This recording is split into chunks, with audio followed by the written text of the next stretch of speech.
आइए आज हम इस वीडियो के माध्यम से कर्मधारय समास का अध्ययन करेंगे। इसके पूर्व हम लोगों ने समास प्रकरण के अंतर्गत अव्ययी भाव समास का अध्ययन किया, जिसका पहला पद प्रधान होगा वह अव्ययी भाव समास है। उसके बाद हम लोगों ने पढ़ा था तत्पुरुष समास कि जिसका बाद वाला पद प्रधान हो वह तत्पुरुष समास है। उसके पश्चात पढ़ा हम लोगों ने द्वंद्व समास कि जिसके दोनों ही पद प्रधान हो, पूर्व पद और उत्तर पद दोनों ही, उसे द्वंद्व समास कहते हैं। उसके पश्चात हम लोगों ने बहुव्रीहि समास का अध्ययन किया और उसमें पाया हम लोगों ने कि अन्य पद अर्थ प्रधान बहुव्रीहि जिसके दोनों ही पद प्रधान न होकर के बाहर से आए हुए किसी अन्य पद की प्रधानता होती है, वहां बहुव्रीहि समास होता है। यह भी हम लोग पढ़े हैं कि समास के मुख्यतः 4 भेद हैं। उन 4 भेदों का हम लोगों ने अध्ययन कर लिया है। ऐसे जब पूछा जाए कि समास के कुल कितने भेद हैं तो 6 भेद हैं।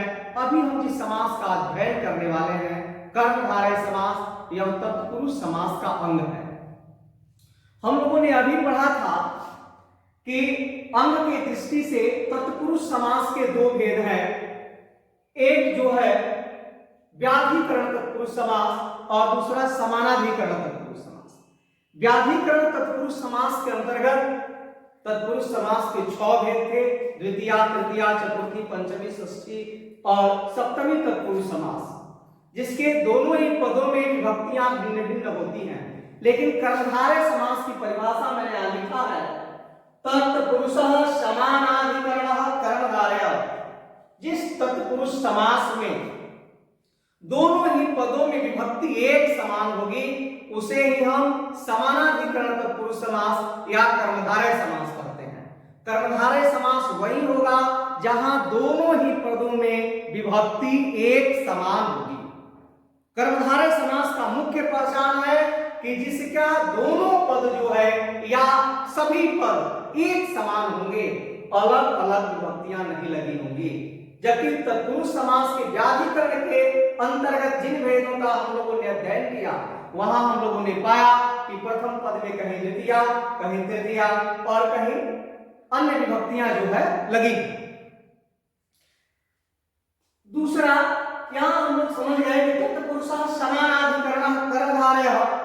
तब यहां कर्मधारय समास वहीं पर होगा जहां पर तत्पुरुष समास में समानाधिकरण होगा, यानी सभी पदों में या दोनों पदों में विभक्तियां एक समान होंगी।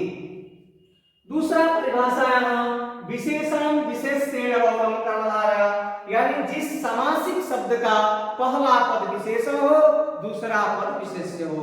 पहचानने का एकदम सरल तरीका है कि जिस समासिक शब्द का पहला पद विशेषण हो और दूसरा पद विशेष्य हो, जहां समस्त पद बन रहा हो इस प्रकार का, उसे ही हम कर्मधारय समास कहते हैं। एक प्रश्न यह उठता है, विशेषण क्या है?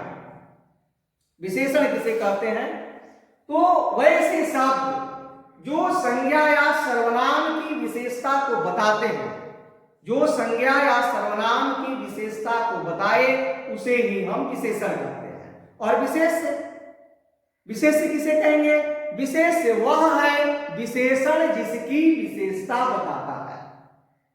विशेष्य की परिभाषा भी यदि कहीं पूछ दी जाए तो आपका उत्तर यही होगा कि विशेषण जिसकी विशेषता बताता है उसे ही हम विशेष्य कहते हैं। तो आप समझ गए कि संज्ञा पद की जो विशेषता बताए वह विशेषण हो गया और जो संज्ञा पद है वह विशेष्य हो गया, क्योंकि विशेषण उसी की विशेषता बता रहा है। हिंदी में भी मैंने इस परिभाषा को लिख दिया है कर्मधारय समास के कि जिस समासिक शब्द का पहला पद विशेषण तथा दूसरा पद विशेष्य हो उसे ही हम कर्मधारय समास कहते हैं। तो कर्मधारय समास को समझने का 2 रूप हो गया। एक वह कि इसके दोनों ही पदों में एक समान विभक्ति होगी और दूसरा यह कि यहाँ विशेषण विशेष्य भाव होगा। एक पद विशेषण होगा और दूसरा पद विशेष्य होगा। आइए उदाहरण से भी हम भली बात से समझते हैं। तो यहां मैंने यथा लिखा है कृष्णः सर्पः। कृष्णः सर्पः इसका समस्त पद होगा कृष्ण सर्प और अर्थ हो जाएगा कृष्ण मीन्स काला, सर्प मीन्स काला सांप। सांप कैसा है, सर्प कैसा है, कृष्ण है, यानी कृष्ण क्या है, विशेषण है, क्योंकि यह विशेषता बता रहा है कि यह जो सर्प है वह काला है। तो कृष्ण सर्प बन गया कृष्ण सर्प। यहां भी महत काव्यम, काव्य कैसा है, महत है, महान है, काव्य संज्ञा पद है, सर्प संज्ञा पद है, और इसकी जो विशेषता बता रहा है वह विशेषण है। तो महत काव्यम, महाकाव्यम, महाकाव्य। महान देवा, महान देवा, यहां महान है, देव कैसे भाई, महान है। देव जो है संज्ञा पद है, और इस संज्ञा पद का विशेषण बता रहा है, तो कौन, महान। और हम लोगों ने अभी पढ़ा है कि जहां विशेषण विशिष्ट भाव होगा, जहां एक पद विशेषण होगा और दूसरा पद विशिष्ट होगा, वहां पर कर्मधारय समास होता है। तो महान देवा समस्त पद हमारा बन गया महादेवा। इसके बाद है महान कवि है। कवि कैसा है, महान है, जो कवि की विशेषता बता रहा है। और हम लोगों ने अब जाना है कि जहां विशेषण होगा, जहां विशेषता बताई जाएगी और जिसकी विशेषता बताई जाएगी, यानी जहां विशेषण विशिष्ट भाव होगा।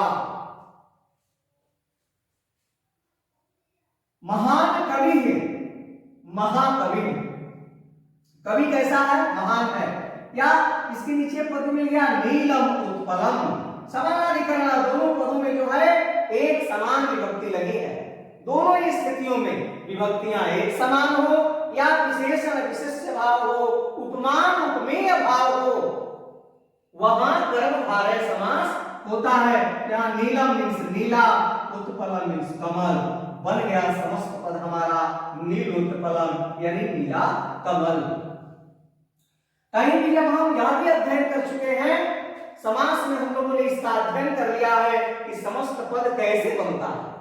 कैसे बनता है, बीच की विभक्ति को हटा करके हम दोनों पदों को आपस में जोड़ देते हैं। जिस प्रकार से संधि में हम लोगों ने पढ़ा था कि प्रथम पद के अंतिम वर्ण से उत्तर पद के प्रथम वर्ण को जोड़ देते हैं, जोड़ने की क्रिया भी हम संधि प्रकरण में पढ़ चुके हैं।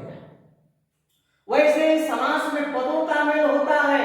यहाँ पूर्व पद के साथ उत्तर पद मिलता है, और इस पूर्व पद में जो विभक्ति लगी रहती है वह विभक्ति हट जाती है। जो ही विभक्ति हटेगी मूल पद मिल जाएगा नेल, और उसमें हम जब जोड़ देंगे उत्पलम तो और धनु बराबर ओ हो जाता है, और हमारा समस्त पद में मिल जाएगा नील उत्पलम। आगे अगला पद है हमारा नीलम कमलम।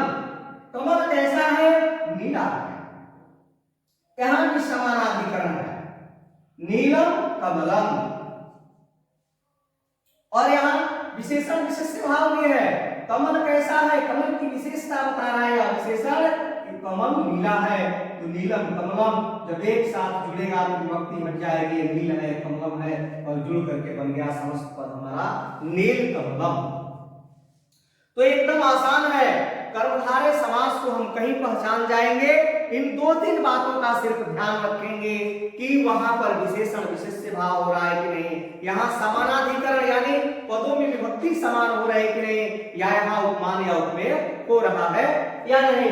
यदि हो रहा है मीन्स वहां कर्मधारय समास नहीं है।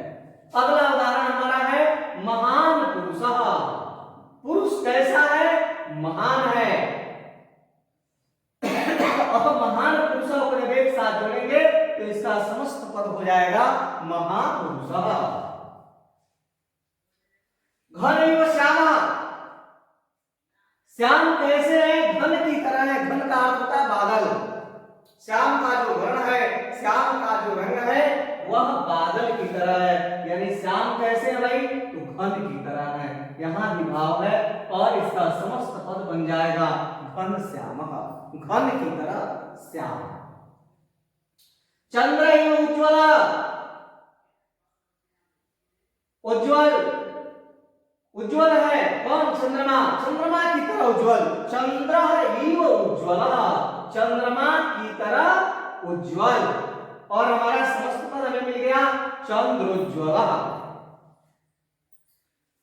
नर सिंह इव, नर है लेकिन सिंह इव सिंह के समान है।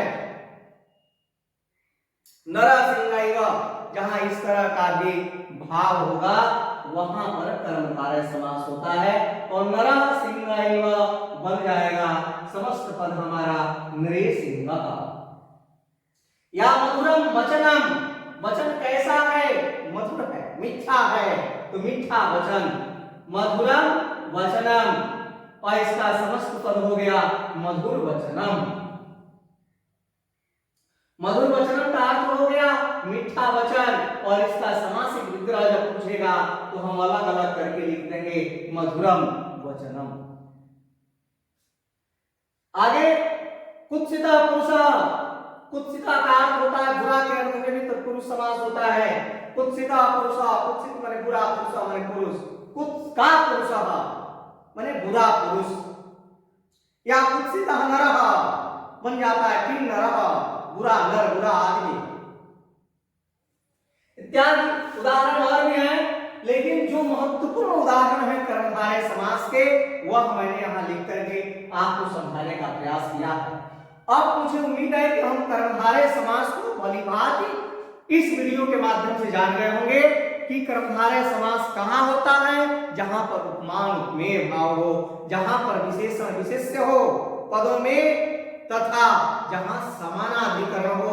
ये तेरी हुई क्रियाएं जिन पदों में होती हैं वहां पर कर्मधारय समास होता है। अब कर्मधारय समास के बाद तत्पुरुष का ही अंग है द्विगु समास, और हम सभी उसका अध्ययन करेंगे। इस वीडियो के माध्यम से हम लोगों ने कर्मधारय समास को जाना। यदि आपको ये वीडियो मेरा अच्छा लगा हो तो आप इसे लाइक जरूर करेंगे और दूसरे का भी भला हो इसलिए इस वीडियो को शेयर करेंगे।